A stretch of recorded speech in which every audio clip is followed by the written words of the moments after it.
Welcome. I'm Halcyon, and this is Hug Nation. Today, I want to talk about fear versus love, crap versus cone. I just returned from a week in Costa Rica. It's almost cliche to think about it and say, but dear Lord, that place is a paradise. I had such a good time. It was so beautiful. And it was the magnitude of its beauty was perhaps the most profound classroom that I could receive. Not just the lessons of the land, but the lessons of the contrast of this incredible beauty compared to the ugliness that I had in my heart. Does that sound extreme? Let me try to explain. About 3 years ago or so, when the last presidential elections were getting going. Actually, maybe it was 4 years ago because it was during the primaries and the ugliness of our cultural divide just started to really tug at me and really, it washed away my faith. It washed away the thoughts of progress and growth that I thought that we'd been going through. I felt like I was on the cusp of a global movement and that in my bubble, I could see the promised land ahead. And then through the election, I got that smile whacked right off my face.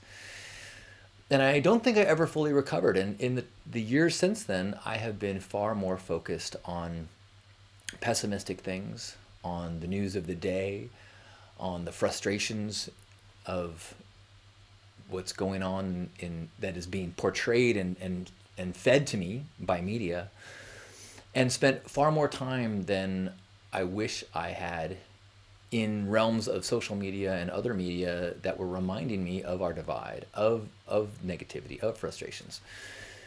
And I forgot the most profound and oft repeated lesson that I speak about, crap or cone. That at every moment in your life, you have got one foot in dog crap and in one hand you're holding an ice cream cone. At every moment in your life, you've got aches and pains, you've got people that don't like you, you've got upsetting things in the news. And at the same moment, you also have laughing babies, beautiful sunsets, incredible food. Constantly, always, you always have both. And the degree in which you enjoy your life depends on where you place your focus. I knew this, and yet I fell into the trap of putting down my ice cream cone and going, oh my God, you have got to smell this. And it feels like that's a responsible thing to do when the world is on fire. I'm not saying that if you have crap on your shoe, you don't pause for a moment and scrape it off your shoe. I'm not saying that you don't keep your eye out for crap and walk around it.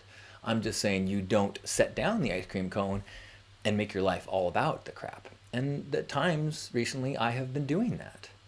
I have been sacrificing the joy of life. I have been sacrificing the absolute miracle of existence, not seeing it as I focused on what's going wrong. And so to arrive in Costa Rica, to be in this mountain paradise, was a ice cream sandwich the size of a house. Because it was so visceral. Leading up to my trip, I was hyper focused on my worry. I was worried about it being too hot and being too humid, and I was worried about bugs. It was going to be hot, and be humid, there's going to be bugs. Worried about the hot, the humid, the bugs. When I got there, it was warm, but not too hot. It wasn't humid. I got maybe 2 bug bites over the entire week. All of this crap, I focused on the crap. I made my whole world about the crap. I'm smearing it all over my body when there wasn't even there. There was no reason to. Wasted effort, wasted time spent in the shit. And so this week that I spent with this clean, crisp, glorious water and these vibrant forests and green, these lush leaves the size of, I don't know, what's that the size of? A car door. And these big, dark boulders that the water would flow through, and gorgeous bird songs, and then hanging out with amazing people, and just the richness of the ice cream was so profound and so rich, so deep, so just like, and there was so much of it, and just the contrast to ways that I had felt was such a powerful reminder of crapper cone, such a powerful illustration of how these things are always present. Now, granted, this was a hyper illustration because I was actually physically went from the default world to this la imaginary land of a Costa Rican paradise retreat where there was people cooking and feeding me 3 times a day with healthy, fresh, incredible food, and I had no worries. So yes, it was a little exaggerated, and yet it was real. And yet I had to keep thinking about my reality, how much of my default world reality is required? How much of the shit am I treading in essence, by choice? And so this kind of reset, this recalibration in this jungle paradise was profound for me. And it is just getting more and more profound because I'm not sure if you noticed, but during the time that I was away, the entire world changed.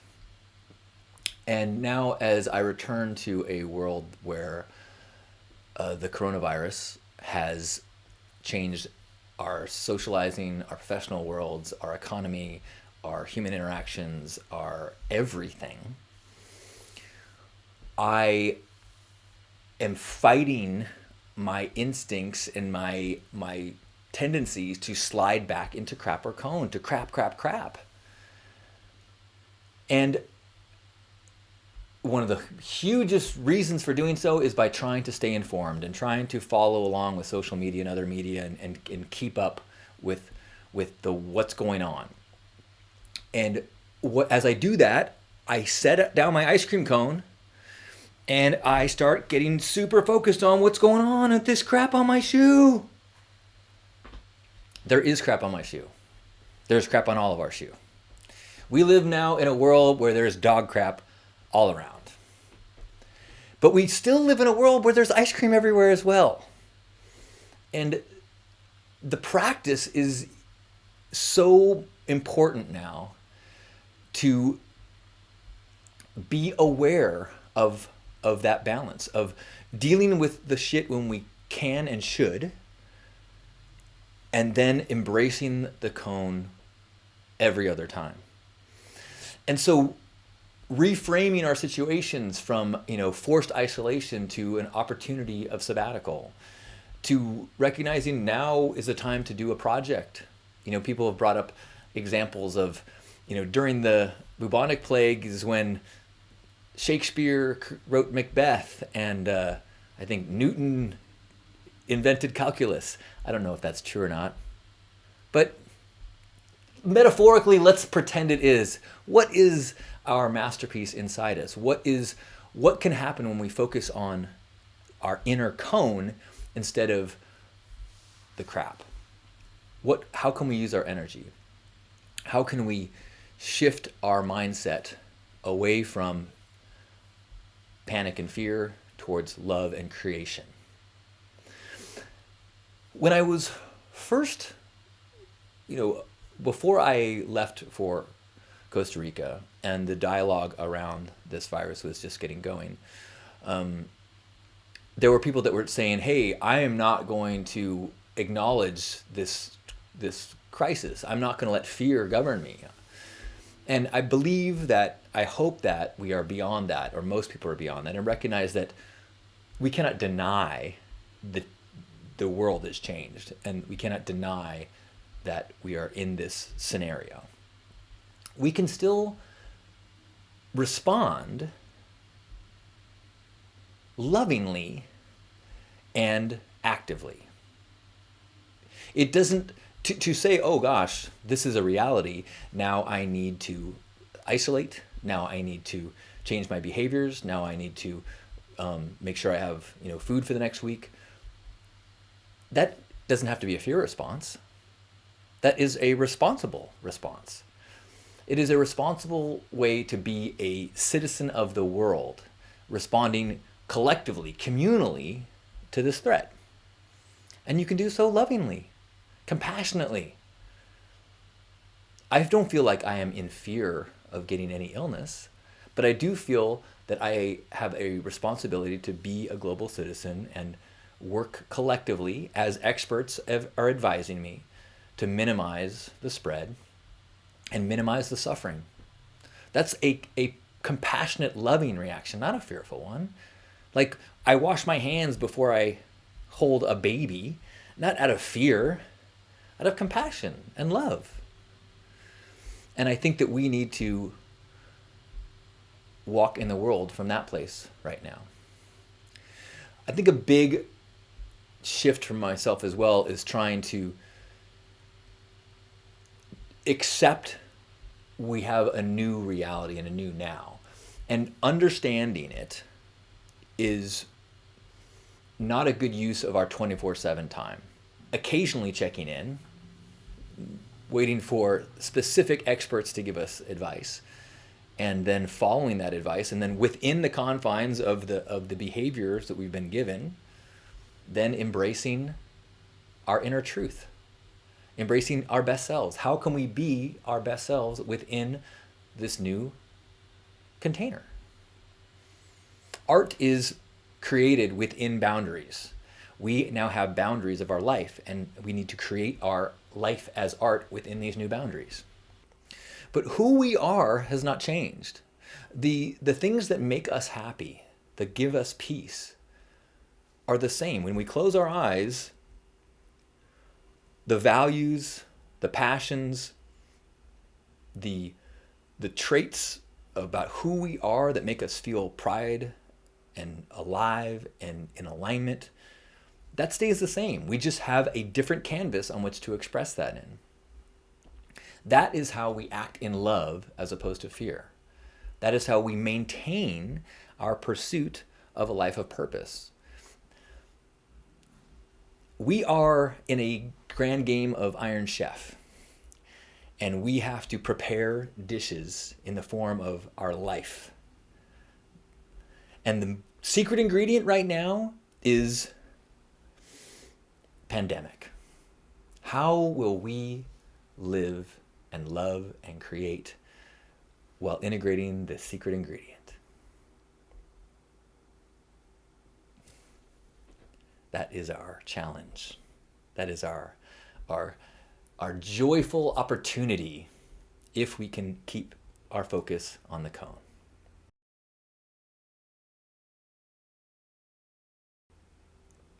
I don't know what that looks like. I plan to do daily gratitude circles online. Every day at noon Pacific time, I'm planning on doing a Zoom gathering so we can all log in with our webcams and see each other's face and share cone. Share things we see in the world, beautiful leaves in our garden, examples we see at the grocery store, a quote that made our day sparkle. Having a social online opportunity to connect with one another and remind each other about the cone, I would like to invite you to join me on a daily basis at noon Pacific time. The address is at zoom.hugnation.com. This is the canvas. This is a brushstroke that I would like to invite you to add your color and ideas to. And I am excited to hear and learn what we're all doing to make this new normal beautiful. There is cone.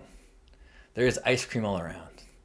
And I, for one, am excited to share a lick or two, metaphorically, of course, because germs, with you. I love you. Thanks for watching. Please subscribe on YouTube and join me live every day at noon Pacific at zoom.hugnation.com. We'll have a gratitude circle and connect during these wacky times. Let's go all cone on this and just a little bit of crap.